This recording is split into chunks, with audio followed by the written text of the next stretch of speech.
ஒரு ஸ்டூடெண்ட்டுக்கு லைஃப்ல தேவையான எல்லா ஸ்டேஜஸ்க்கும் இங்க புக்ஸ் இருக்கு. ஒரு மாணவனுக்கான முழுமையான வழிகாட்டி ஒரே ஸ்டால்ல இருக்கா? ஆமாங்க, நம்ம திருப்பூர் புக் ஃபேர்ல இருக்கிற Bharat publishers stall number 6869 visit பண்ணி பாருங்க. இந்த புத்தகங்கள் எல்லாமே ஒரு மாணவனா இருந்து பல தடைகளை தாண்டி மருத்துவராகி ஆசிரியரா இருந்து இப்போ ரைட்டரா நின்னு ஆயிரக்கணக்கான மாணவர்களுக்கு வழிகாட்ட ஒருத்தரோட வாழ்க்கை அனுபவங்கள் தான் இந்த புத்தகங்கள். இந்த காலத்துல நிறைய குழந்தைகள் திருக்குறள் புரியலன்னு சொல்றாங்க. அவங்களுக்காக திருக்குறள் எப்படி 2 அடி 7 சீர்ல இருக்கோ அதே மாதிரி அதோட விளக்கத்தையும் ரொம்ப எளிமையா எழுதியிருக்காங்க.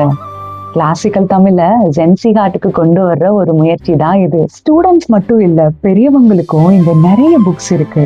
கவிதை புக்ஸ் இருக்கு. என்னை பொறுத்தவரை இது பிசினஸ் இல்ல, அடுத்த தலைமுறைய சிந்திக்கிற தலைமுறையாக உருவாக்குற ஒரு மிஷன் தான் இது. ஜஸ்ட் வந்து பாருங்க.